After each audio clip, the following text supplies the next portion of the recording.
Hello there, it's 3 o'clock on a Tuesday, and we all know what that means. Another riveting episode of Behind Breaking Bond. You are watching this right now because you care about what's going on here in Harris County with judges allowing defendants, violent defendants, freeing them from jail on multiple felony bonds. Please introduce yourself. Hey, almost the last day of August, Andy Kahan, Director of Victim Services, Victim Advocacy, CrimeStoppers of Houston. Well, that was short and sweet. Okay. I am not, I know, I'm going against type right now. You are. But I do have major axes to grind. So when you're called an axe grinding fearmonger, you know, you got to kind of live up to that label. And we have lived up to that label. If you look that up in the dictionary, what's your picture, right? My picture with an axe, and I'm grinding, and we do have axe grinding fearmonger coffee, and you've seen me promote that. And if the New York Times guy happen to be listening, again, we would be more than happy to give you a free bag of no bond coffee. Just don't drink a whole bunch of that once, because you'll be running around the building. Also, our special guest today is David Cuevas. Introduce yourself.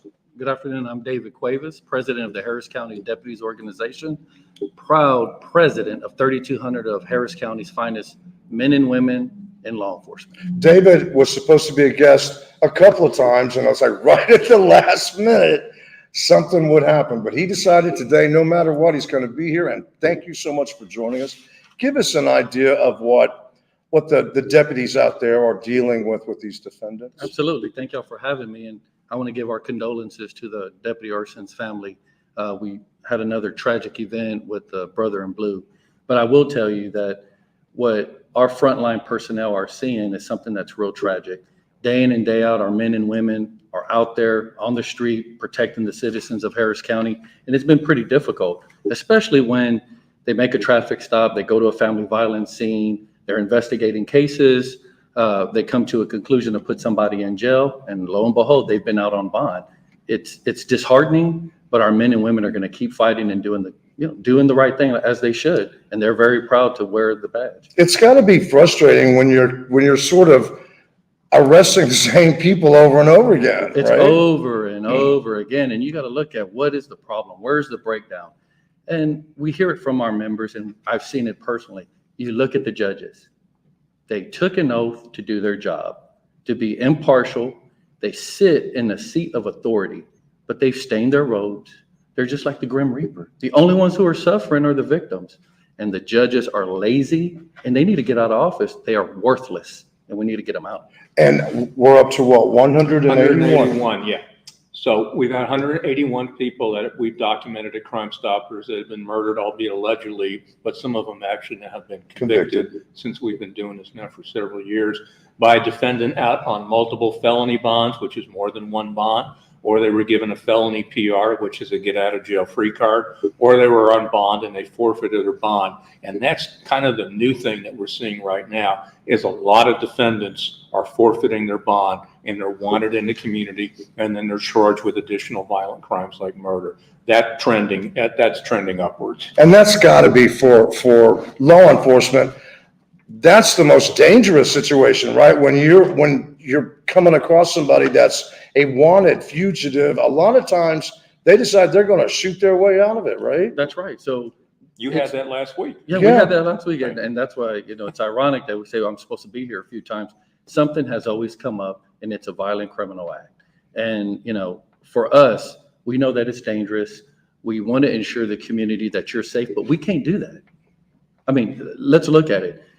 You have Mayor Turner, you have the chief of police, Sheriff Ed Gonzalez, you have Lena Hidalgo, Rodney Ellis, Adrian Garcia. You look at the whole gamut of all these politicians, and they want to say, look, we're doing all we can to keep you safe. And ladies and gentlemen, don't panic, you are safe. You're not. The bottom line is you are not safe.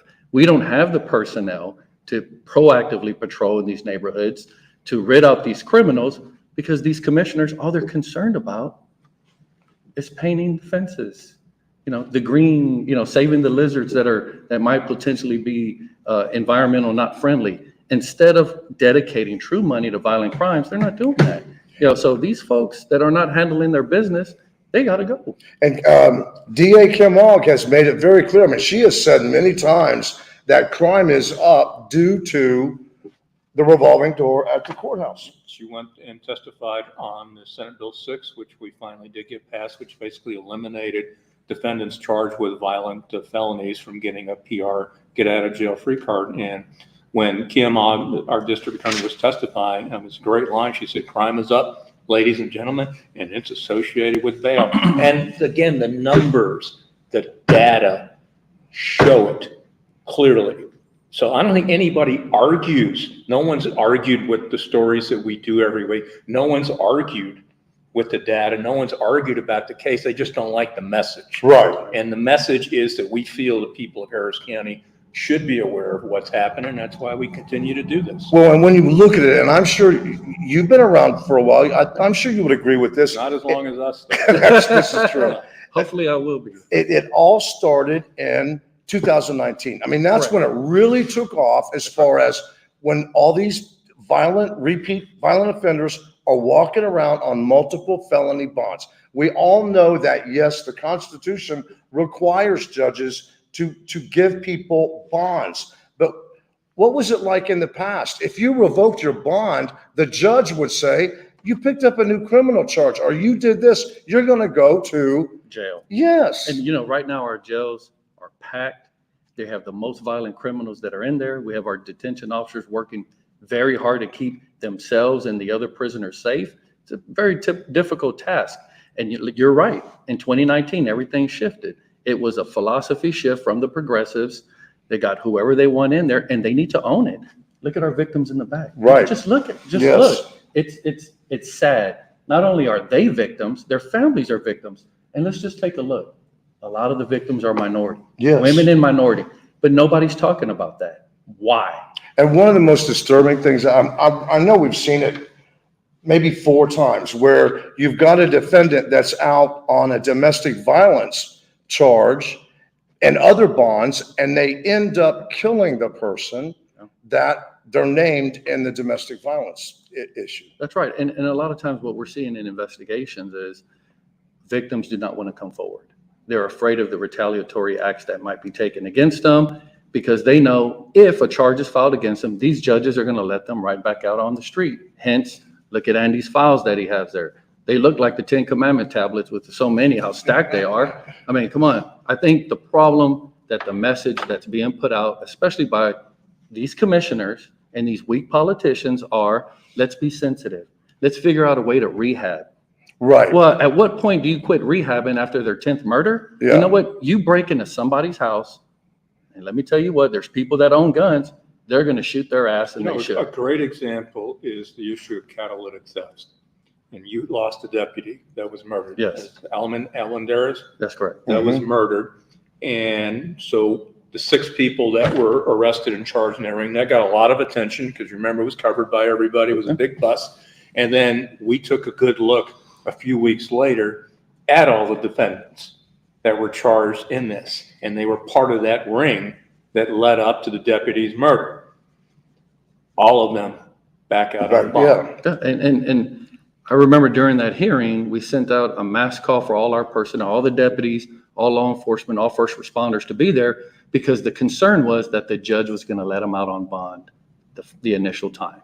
And look, at the end of the day, we have to remember there are a lot of victims out here in the community. It's not just law enforcement. Inside the community, there's a big concern, and the concern is they're not safe. They feel like they're not safe, but these politicians will walk around and try to reaffirming that they are. But at the end of the day, Harris County is the murder capital of Texas, and it's that way for a reason. We're at 95 murders in the unincorporated areas of Harris County. What is being done to combat that? Again, $50 million to social programs for the first 8 months. For the first 8 months. We haven't even finished the whole year. Right. I mean, you know, again, we hope that there's not another murder, but that's just a pipe dream, because at the end of the day, there's going to be murderers out there. They're going to continue to kill. They're going to continue to go out in the community and rape. But what's being done? What are these politicians doing? Absolutely nothing. All they're doing is talking, and there's no substance to what they're saying. And I'm sure you would agree too, and I harp on this all the time.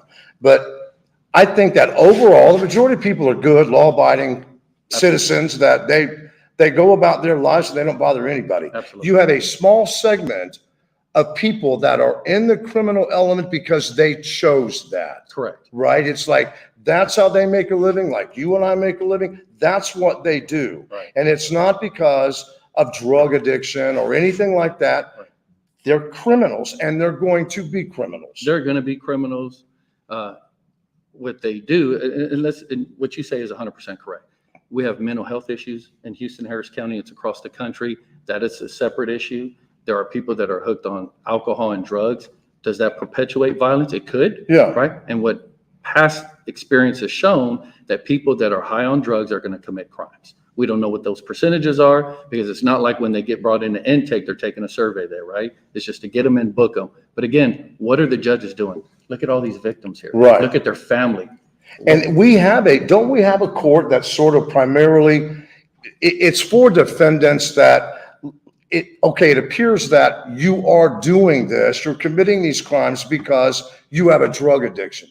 There's a special court where they put these defendants, and people can be rehabilitated. There's no doubt about it.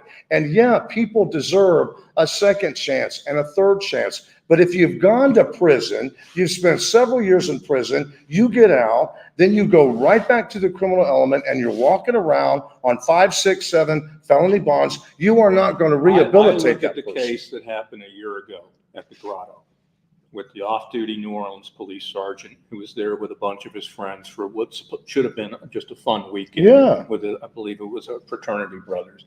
And at 5 o'clock in the afternoon, these guys come up, they're sitting outside having drinks, and they try to jack him for their jewelry, end up shooting the off-duty sergeant and one of his friends. And remember, we took a look at one of the guys that was charged in that murder, Frederick Jackson, 19 years old. And we go back and look prior convictions. But what really struck me is he was on 5 felony bonds in 2021, which were only in August. Yeah. And I'm sitting there going, I don't know, maybe I'm not a PhD or whatever, but I think you can really reasonably see there was a pattern right here when you got 5 felony bonds. And these were sequential, not all at the same time, one after another, after another, after another on that. And then I'm sitting to myself going, you didn't do this 19-year-old any favors. Right. It was pretty obvious that he was not going to be a productive, law-abiding citizen. He made that fairly well known, but we kept putting him out to do this, and now you're looking at a potential death penalty or life without parole. You're not doing them any favors when you continually release them because the crimes are escalating, where you're looking at spending a considerable amount of time in prison, as before you wouldn't have spent that much time. And I think what you said right there, that's also is why you've got people that they become wanted fugitives.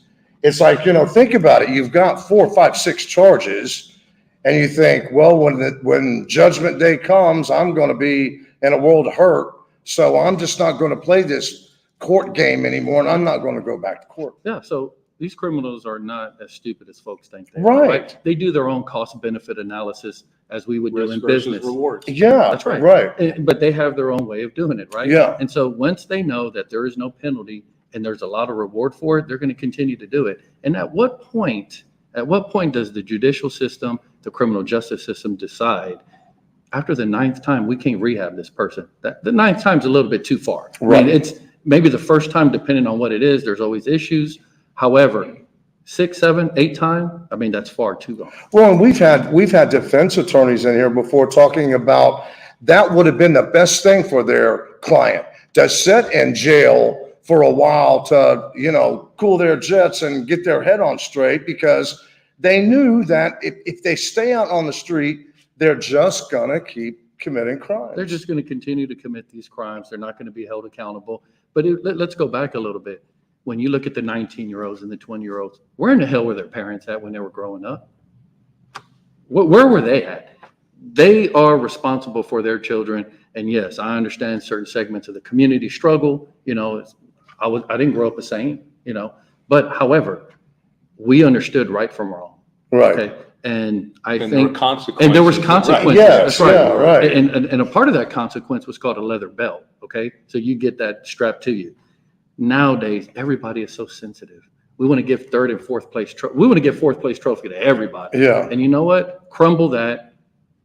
We need to get back to the basics, and we've forgotten our way. And I think the moral fabric society keeps tearing and tearing and tearing, and it has to stop. Well, and remember, we all have a voice come November when we vote, and the criminal district judge races are, in my opinion, some of the most important races on the ballot.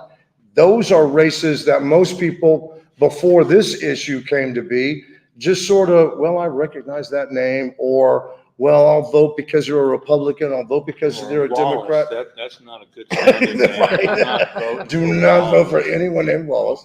But seriously, you really have to kind of do your homework. Don't go into it looking at it from a party standpoint, because this is an issue that affects everyone. It doesn't matter if you're a Democrat, Republican, Independent. Like I said, I don't think anybody that you're looking at right here cared what Right, yeah. political party they belong to. None of them asked to be in this position. Right. But that also, we've seen. and I also think you need to ask yourself, are you safer today than you were 4 years ago? Right. That's very important. And I don't see how anybody in here kind of could say they are. That's right. I And just, no. yeah, who could say they are? So when you look at these incumbent judges, now I do like Maritza Antu. Yes, she's been done on a here. great job. Yes, she has. She's She done a really great, I mean, has. when the governor appointed her, she's cleared a lot of the backlog. She's having trials. You still have judges who aren't having trials yet because they're hiding. They first say, well, you had Harvey, we got a backlog. Right. Then you had the ice storm, and then you had COVID. They're lazy. Well, and I've heard some of the ones that lost in the primary, I think their attitude now is, well, I don't care. Yeah, I don't I'll care. just sit here and I'm do looking nothing. at this right here. There's over 43, almost 44,000 felonies that are pending, waiting for disposition in some of the courts' numbers. I mean, a lot of them are pretty much, but there are some that really do stand out. Yeah, yeah. And This is a that's gotta criminal's be, dream. and that's why you have the backlog at the jail, because nothing's happening. And we've said this ad nauseum. You got to start looking at doing this 7 days a week, 24 hours. There's no reason in the world we can't have night courts to start Have alleviating the visiting backlog. judges come in. Yeah, right. This is a criminal's dream. When they know that there's 44,000 backlog cases that Right. are felonies, they go and commit a crime. These judges that are incumbent now, they're going to be cutting so many deals Right. if they show up to court. Well, and think about it too. Okay, you're representing one of these defendants. They give you some sort of a plea deal. You're going to tell your client, wait, Just we're wait it going to out. wait because they're going to take time off. Wait it out, and hopefully we can visit at the courthouse because they can still get paid, these criminal defense attorneys that are on the wheel. Right. If you know about that system, and they're gonna say, look, wait it out. We could get a better The deal. longer cases The longer the wait, cases right. wait, that's Yeah. right. And the only ones who are suffering are the victims. Right. They're like, when are we gonna get justice? When is everybody gonna step up and give us the justice that we deserve? And nobody's doing that. These judges have gone into hiding. They stick their head in the sand like an ostrich. They've really soiled their role. They've violated their oath of office. I'm so glad you brought up Judge Antu, because she is the only sitting criminal district court judge that sat right where you are. Good. And it was like she answered every question that we had, right? I mean, and she even said that, she's concerned sometimes about, well, what if this person does go on to commit some violent crime after they've been out on bond? I mean, she not only Again, we have a cares. standing invitation for anybody Thank you. on the Yes, bench to anyone. appear here. Yes. And like I said, if you're an incumbent judge and you're up for reelection, please join us. We'll talk with you. Can I come You the know. same day? I love it. And this is not to, And I'll drink some of that coffee. right. And you come on here, we're not going to attack you, or it's your opportunity to say what you want to say. I've been a reporter forever, and I always want to get the other side. There is another side to this. I don't understand it. I don't understand why it's going on. If this is how we need to do it, current criminal district court judges, come on here and sit here and tell everybody why this is a good thing. And I think they would have a great explanation as to why they gave out 15 bonds to the same guy who's committed 5 murders. Maybe they can answer that question live. Right, yeah. Maybe. And we totally understand you cannot sit here and talk about particular defendants. Well, I can't talk about why Andy Kahan is incarcerated or charged, but you can talk in generalities. We're not going to ask you about a specific case because we understand that you're prohibited to comment on that. I think it would be a great idea if they would, because it's not like they're having trial anyway. They could sit here and explain themselves. Right, I think that's perfect. And look, We have 2 months. I'll be more than happy to be We here. have 2 months. Yes. Yeah. We have 2 months, and I think that's where we're really going to start putting our attention to, because again, we think the public deserves to know, they have a right to know, and local elections, quite frankly, matter much more than what's going on throughout the country. That's so true. And this is an opportunity that we're going to offer everybody right here, a fair and equal opportunity to have their say. But, going back to what you said, David, I remember the last legislative session, and I brought up, there was one of the sitting judges, and somebody asked him about, this guy was on 8 bonds for aggravated robbery with a deadly weapon. And the question was, well, when is enough is enough? And I'll never forget what the judge said, because and he said, well, I don't have the luxury of saying enough is enough. I have to, by the Constitution, issue a bond, and I have to make it so it's not punitive in nature. And that response told me everything that I needed to know as to why we're in the situation that we're in and why we desperately needed a constitutional amendment, which didn't pass last session, to give judges discretion not to grant bond to defendants charged with certain violent crimes. And they can revoke a bond. Correct. Because you violated the law. And I think they hide behind that. They don't want Right, you to yeah. pass a constitutional amendment to restrict that authority. They want that. They want to hide behind it. And That's we're the going to bottom talk about, revoking bond and reinstating bond on one of our segments tonight.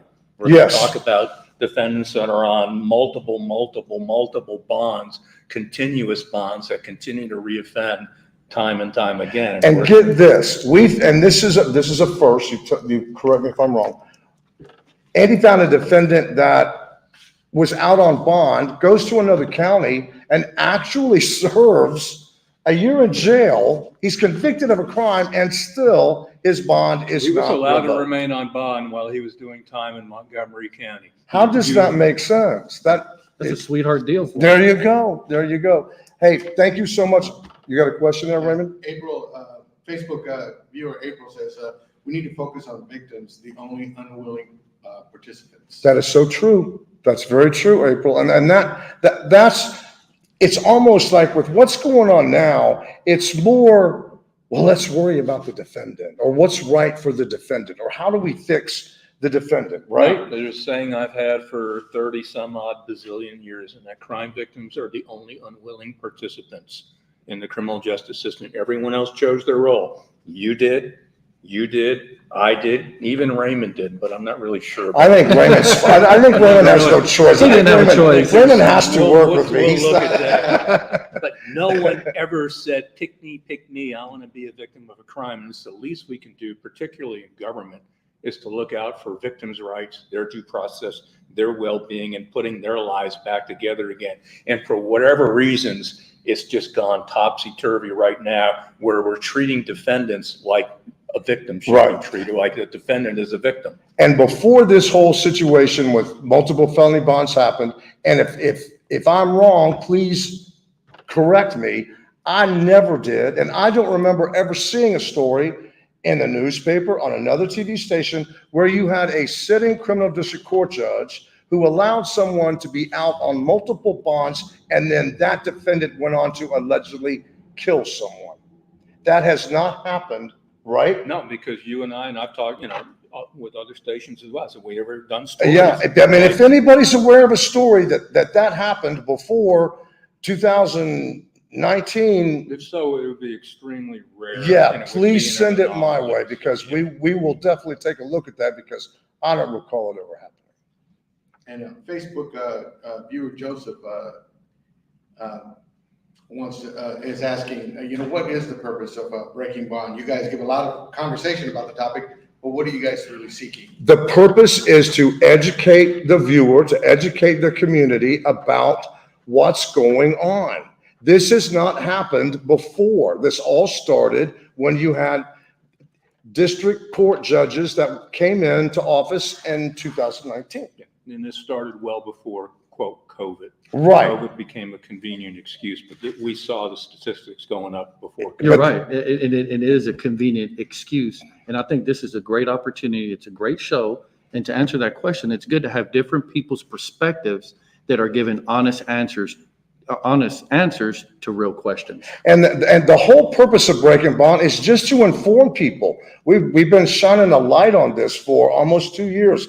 Every single Tuesday night that this is on the news at 9, it's all documented. It's not something that, well, maybe we go through these documents to ensure that what we're telling you is all a matter of public information. It's information that you could go get on your own, but who has time for that, right? I do. I know. We do. Yeah. Good for me. Thank you, Lord. Hey, be sure to tune in tonight. Thank you for joining us, David. Thank you for You'll come back again, won't you? Absolutely. Please do. Tonight, Breaking Bond, 9 o'clock news. Thank you so much for watching this. This is on. One more, Okay. one more comment. Okay.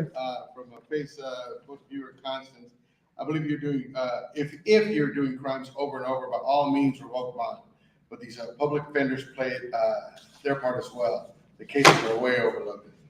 Yeah, that's another issue too. Thank God that we finally did get a public defender's office in Harris County. We needed that. Don't you agree? I mean, we needed to have I a have no public problem with that, but defender's I think office. at the same time, when we're extensionally funding public defenders, the same thing also has to go on with the district attorney's office and prosecutors. If you're going to give the defender's office an incredible budget boost. Right, same yeah. thing. You need to do the same thing. Oh, yeah, yes, you've got to make, Both yeah, the playing field needs to be level.